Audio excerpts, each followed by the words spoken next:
შაბათს 15 საათზე საქართველოს მოქალაქეები ერთობის ჯაჭვში ჩაებმებიან. უკანონოდ დაკავებული დემონსტრანტების გათავისუფლებისა და ახალი არჩევნების დანიშვნის მოთხოვნით ცოცხალი ჯაჭვი საქართველოს სხვადასხვა ქალაქებში შეიკრება.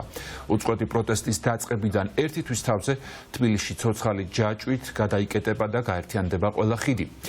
ნინო ბალანჩივაძე მოგუყვება მეც ორგანიზატორების გეგმების შესახებ. ნინო, გისმენთ.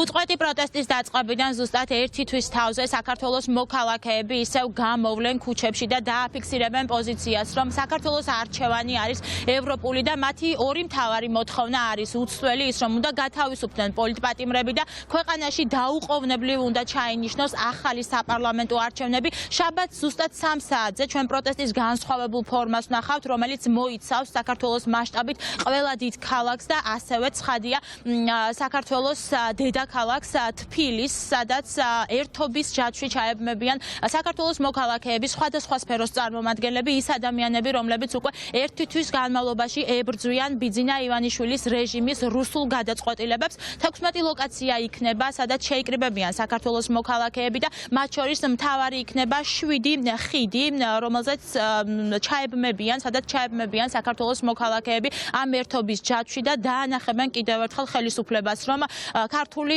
საზოგადოების საქართველოს მოქალაქეების ნება არის ევროპული და ერთად დგომის მაგალითი იქნება კიდევ ერთხელ შაბათი დღე. მე მაყურებელს შევახსენებ იმ ხიდების ჩამონათვალს, სადაც ჯაჭვში ჩაებმებიან მოქალაქეები. ეს იქნება ვახუშტის ხიდი, თამარ მეფის ხიდი, გალაქტიონის ხიდი, ზარბრიუკენის, ბარათაშვილის, მშვიდობისა და მეტეხის ხიდი. ამ დრომდე ზუსტდება ინფორმაცია, რომელი ჯგუფი, რომელი პროფესიის წარმომადგენელი სად შეიკრიბება, სად ჩაებმებიან ამ ჯაჭვში, თუმცა ჩვენ ამ დროისათვის რა ინფორმაციაც გვაქვს, ეს არის, რომ მსახიობები შეიკრიბებიან მშრალ ხიდზე, დევნილები შეიკრიბებიან გმირთა მოედანზე, IT-HR-ები და მარკეტერები ვახუშტის ხიდზე. ცხადია, ამ პროტესტს შეუერთებიან პროფესორები, შეუერთებიან სხვადასხვა უნივერსიტეტების სტუდენტები, რომლებიც ამ დროის განმავლობაში დგანან რუსთაველის გამზირზე.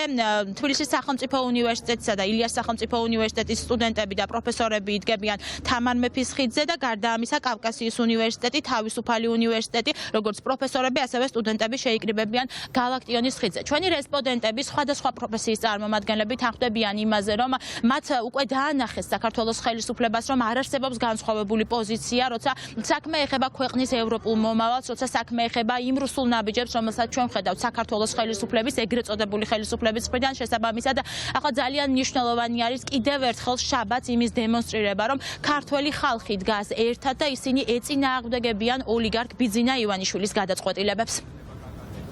Ertan win შეიფრა ზავით და მალე შენ ჩატოვებს აწყოს და მომავლის გარეშე ხსნება გადადგინა ბიჭი ხარი ეს ბესაკაურ ნავიჭებს რომ მალე გაგიშვებ აქედან გაგიშვებ უფაში გაგიშვებ სვერდლოვსში გაგიშვებ ასე შეიძლება ჩაცრე და გაგიშვიდე თუ კი არ გადადგი ახლისკენ ნავიჭი ხარი მხარს ხული გულს თვალი ხელი ხელს რომ რაღაც დაიძრას გაწოცხლე შეიხეს ერთობის ჯაჭვი საქართველოსთვის იქნება კიდევ ერთი ხერხი, რომ ვაჩვენოთ საკუთარ თავსაც, მეგობარსაც და მტერსაც, რომ ვართ ერთსულოვნები და რომ ერთმანეთს ამოუდგებით მხარში და გავაძლიერებთ ერთმანეთს და აი ესე ხელ ჩაკიდებულები დავიცავთ ჩვენს ქვეყანას.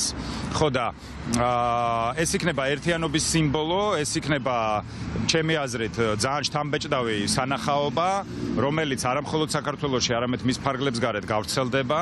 ხიდები არის ევროპის სიმბოლო და ჩვენი ხიდების დასახელებები არის პატრიოტული და ისტორიული მნიშვნელობის პოეტების და მეფეების და დაძმობილებული ქალაქების სახელები ჰქვია. თბილისთან ერთად ამ ბრძოლაში საქართველოს ყველა ქალაქია ჩაბმული და ისინიც აესე ჩვენ ყველა ერთად ვკრავთ ჯაჭვს, რომელიც მთელ საქართველოს გადაეჭდება ესე ზემოდან. ძალიან მნიშვნელოვანია, რომ 28 დეკემბერს საქართველოს ყველა რაიონულ ცენტრში და ყველა ქალაქში მოქალაქეები გამოვიდეთ, ჩავკიდოთ ერთმანეთს ხელები და დავდგეთ ამ საპროტესტო ჯაჭვში. ერთი თვია ვუყურებთ, რომ სხვადასხვა პროფესიების, სხვადასხვა განათლების, სხვადასხვა საქმიანობის მქონე ადამიანები ერთი და იგივე პოზიციაზე დგანან.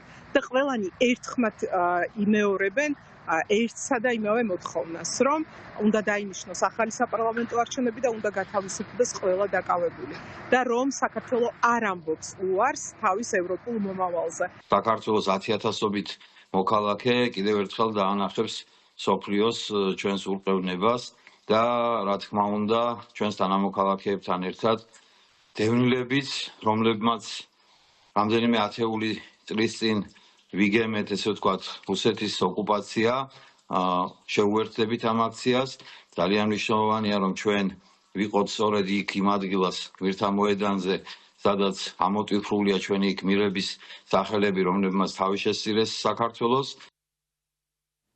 შაბათს ზუსტად 3 საათზე თბილისში მოძრაობა შეიძლება ითქვას, რომ ფაქტობრივად გაჩერდება და თბილისის ქუჩებში გამოვლენ საქართველოს მოქალაქეები, სხვადასხვა სფეროს წარმომადგენლები, რომლებიც ჩაებმებიან ერთობის ჯაჭვში და ამით კიდევ ერთხელ დაანახებენ საქართველოს ეგრეთ წოდებულ ხელისუფლებას, რომ საქართველოს მომავალი და ქართველი ხალხის არჩევანი არის სწორედ ევროპა და არა რუსეთი, რასაც სთავაზობს ოლიგარქის რეჟიმი მოქალაქეებს. ინიციატორი ერთობის ჯაჭვის არის ჯგუფი დაიტოვე, თუმცა ორგანიზებას ამ პროცესებს უწევენ სხვადასხვა სფეროს წარმომადგენლები, ის ადამიანები, რომლებიც უკვე ერთი თვეა, რაც დგანან რუსთაველის გამზირზე და აპროტესტებენ ქართული ოცნების გადაწყვეტილებებს შესაბამისად. ნამდვილად საინტერესო იქნება ის პროცესები, რომელსაც ჩვენ ვნახავთ მთლიანად საქართველოს მასშტაბით 3 საათზე შაბათს, როდესაც საქართველოს მოქალაქეები კიდევ გაახმოვანებენ ორ მთავარ მოთხოვნას, რომ გათავისუფლდნენ პოლიტპატიმრები და დაუყოვნებლივ ქვეყანაში ჩაინიშნოს ახალი საპარლამენტო არჩევნები.